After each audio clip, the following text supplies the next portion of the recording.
Castalión contra Calvino. Aparece Castalión. Primera parte. Temer a un dictador no es en modo alguno lo mismo que amarle, y quien se somete exteriormente a un sistema de terror está muy lejos de reconocer su justificación con ello.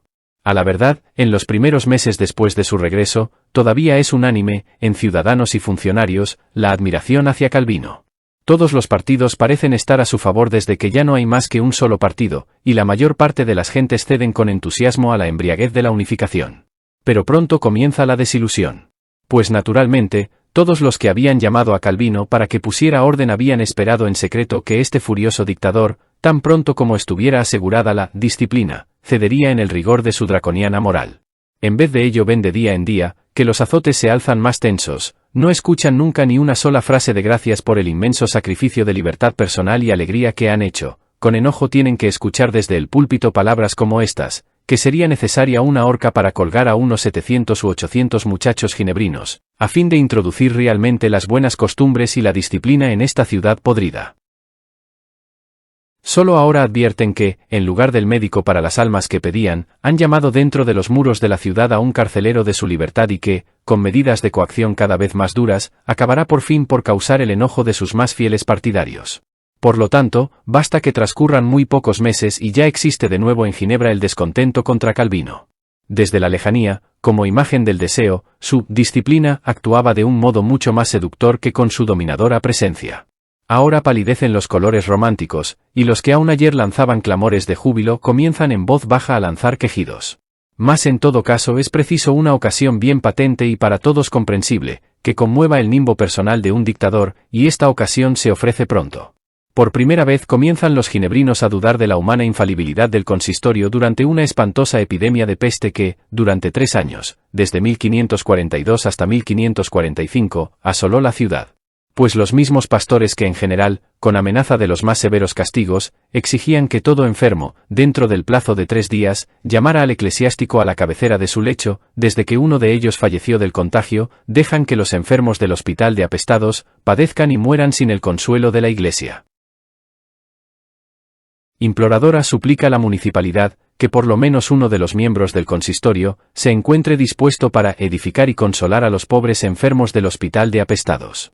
Pero ni uno solo solicita ese puesto, fuera del rector de la escuela, Castalión, al cual no obstante no le es confiada esa misión por no ser miembro del consistorio. El mismo Calvino consiente que sus colegas lo declaren indispensable, y confiesa abiertamente que no convendría abandonar a toda la Iglesia para socorrer a una de sus partes. Pero también los otros pastores, que no tenían que defender una misión tan decisiva, se ocultan porfiadamente lo más lejos posible del peligro. Siguen siendo vanas todas las conjuraciones del consejo a los temerosos pastores de almas.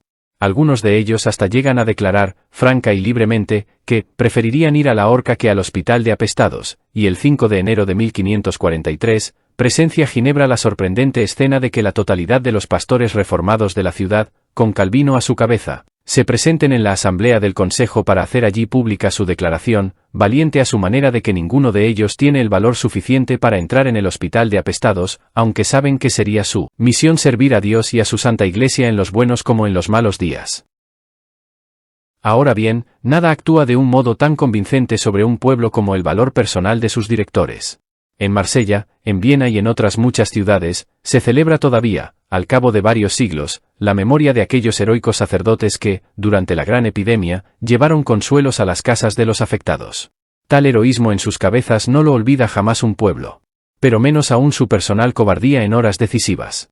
Con furiosa befa, observaban y satirizaban ahora los ginebrinos el que los mismos clérigos que, desde lo alto del púlpito, exigían los mayores sacrificios, no estaban ellos mismos dispuestos ni a realizar el más pequeño, y fue en vano que, para desviar la desazón general, fuera inventada una comedia infame. Por orden del consejo, fueron atrapados algunos zampones y atormentados de la manera más espantosa, hasta que confesaron que untando los llamadores de las puertas con un ungüento formado con excrementos del diablo, habían traído la peste a la ciudad. En vez de que Calvino, como humanista, se opusiera despreciativamente a tal chismorreo de viejas, este espíritu, siempre vuelto hacia el pasado, confiesa ser un convencido defensor de aquel medieval delirio. Pero aún más que su convencimiento, públicamente enunciado, de que los sembradores de plagas habían llevado su merecido, le perjudica su afirmación, hecha desde lo alto del púlpito, de que un hombre, a causa de su ateísmo, había sido arrancado de su cama en claro día por el demonio y arrojado a las aguas del Ródano. Por primera vez tiene que presenciar Calvino el que varios de sus oyentes apenas se molesten para ocultar su burla ante tal superstición. En todo caso, una buena parte de aquella fe en su infalibilidad, que significa para cada dictador un imprescindible elemento de poder psicológico, queda perturbada durante la epidemia de peste. Se establece una innegable desilusión, de modo más vivo y por círculos cada vez más dilatados, se extiende la resistencia. Pero por dicha para Calvino, si se extiende no se reconcentra. Pues en todos los tiempos la ventaja momentánea de una dictadura, que le garantiza aún la soberanía cuando hace ya mucho tiempo que se ha pasado mucha gente a la oposición, consiste en que su militarizada voluntad se presenta unitariamente cerrada y organizada, mientras que la voluntad contraria, llegando de diversas partes y actuando por diversos motivos, nunca, o solo tarde, se junta en una auténtica fuerza de choque. No sirve de nada el que mucha gente de un pueblo esté internamente en contra de una dictadura, mientras estos muchos no se reúnan para actuar según un plan unitario y una estructura cerrada. Por ello, desde las primeras sacudidas dadas a la autoridad de un dictador hasta su ruina definitiva, hay todavía un largo y dificultoso trecho. Calvino, su consistorio, sus pastores y los emigrantes partidarios suyos representan un único bloque de voluntades, una apretada fuerza, segura de su propósito. Sus adversarios, por el contrario, se reclutan sin relación unos con otros, en todas las posibles esferas y clases sociales. Allí están de una parte los antiguos católicos, que en lo secreto pertenecen aún a su antigua fe, pero junto a ellos están también los bebedores de vino a quien les han cerrado las tabernas, y las mujeres a quienes no se les permite adornarse. Después de otra parte los antiguos patricios de Ginebra, enojados contra la pelonería de Nueva Cochura, contra los forasteros, que apenas llegados en su emigración se posesionan cómodamente de todos los destinos públicos. Esta oposición relativamente numerosa y fuerte se integra, de una parte, de los elementos más nobles, y de otra, de los más lamentables. Pero mientras los desazonados no se liguen entre sí con una idea general, sigue siendo impotente su descontento. Solo es una fuerza latente, en vez de ser una eficaz. Jamás puede prosperar una improvisada banda contra un militarizado ejército. Jamás un desorganizado descontento contra un terror organizado. Por ello en los primeros años es fácil para Calvino refrenar estos desparramados grupos, porque nunca se le oponen como totalidad, y de este modo, puede irse librando ya del uno ya del otro, con una dentellada dada de costado. Realmente peligroso para el portador de una idea solo lo es el hombre que le opone otro pensamiento, y eso lo reconoció al punto Calvino, con su clara y desconfiada mirada. Pues desde la primera hora hasta la última, entre todos sus adversarios, a ninguno temió más que al único que espiritual y moralmente, era de condición igual a la suya, y que con toda la pasión de una conciencia libre se sublevaba contra su tiranía espiritual. Sebastián Castalión. Solo nos ha sido conservado un único retrato de Castalión, y por desgracia no es más que mediano. Muestra un semblante totalmente grave y espiritual, con unos ojos francos, y casi podría decirse que veraces, bajo una frente alta y libre. Fisonómicamente no nos dice nada más. No es ningún retrato que permita lanzar una ojeada a lo profundo de un carácter, pero de todos modos, informa de modo inequívoco sobre los rasgos más esenciales de este hombre. Su íntima seguridad en sí mismo y su equilibrio. Si se ponen una al lado de la otra, las imágenes de ambos adversarios, Calvino y Castalión, será ya clara, plásticamente, la oposición que tenía que manifestarse más tarde en lo espiritual, de modo tan resuelto. El rostro de Calvino es todo tensión, una energía reconcentrada de modo convulsivo y enfermizo, que quiere ser descargada en impaciencia y rudeza. El semblante de Castalión se muestra indulgente y lleno de serenidad. Toda fuego la mirada del uno, toda oscura serenidad la del otro. La impaciencia contra paciencia. Celo explosivo contra resolución perseverante. Fanatismo contra humanidad. Casi tan escasas como las que poseemos de su aspecto exterior son las noticias de la juventud de Castalión. En 1515, 6 años después que Calvino, nació en la frontera entre Suiza, Francia y Saboya. Su familia tuvo por nombre, Chatillon, o Chataillon, y acaso también bajo el señorío saboyano, fue llamada, Castellone, o Castiglione, pero su lengua materna no debe haber sido la italiana sino la francesa. Bien pronto a la verdad su idioma propio llega a ser el latín, pues a los 20 años surge Castalión como estudiante en la Universidad de Lyon, y allí adquiere además del conocimiento de las lenguas francesa e italiana, la absoluta maestría en el latín, el griego y el hebreo. Más tarde aprende alemán también, y de este modo, en todos los otros territorios del saber, su celo y sus conocimientos se muestran como tan sobresalientes que los humanistas y los teólogos, por unanimidad lo contaron entre los hombres más sabios de aquel tiempo. Al principio son las bellas artes y las musas lo que seduce al joven estudiante, el cual valiente y miserablemente gana su pan dando lecciones. Produce una serie de poesías y de escritos literarios latinos. Pero pronto se apodera de él una pasión más fuerte que la de las ya muertas cosas pretéritas. Siéntese poderosamente poseído por los nuevos problemas del tiempo.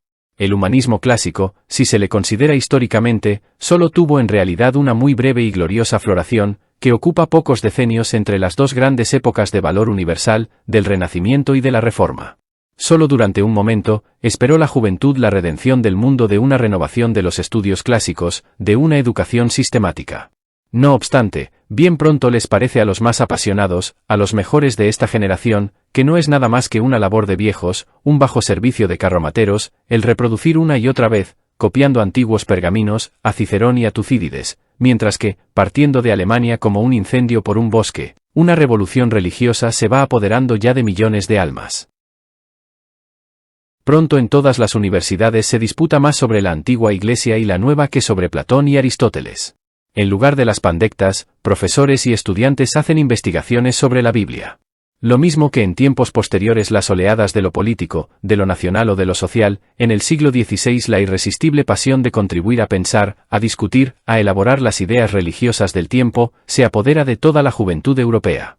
También Castalión es arrebatado por tal marea y un acaecimiento personal fue decisivo para su naturaleza humanitaria. Cuando, en Lyon, asiste por vez primera a la quema en la hoguera de un hereje, le conmueve hasta las últimas profundidades de su alma, de una parte, la crueldad de la Inquisición, y de otra, el animoso porte de la víctima. Desde este día está resuelto a vivir y a luchar por la nueva doctrina, en la que ve libertad y liberación. Naturalmente, que desde el momento en que el mancebo de 25 años se ha decidido por la reforma, corre peligro su vida en Francia.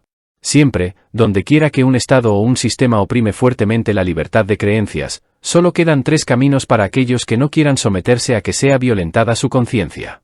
Pueden combatir abiertamente al terrorismo estatal y convertirse en mártires. Esta vía de la franca resistencia, la más osada de todas, la eligieron Berquin y Etienne Dolet, y pagaron su rebelión en la hoguera. O para preservar la interna libertad y al mismo tiempo conservar también la vida, pueden someterse en apariencia y encubrir su auténtica opinión.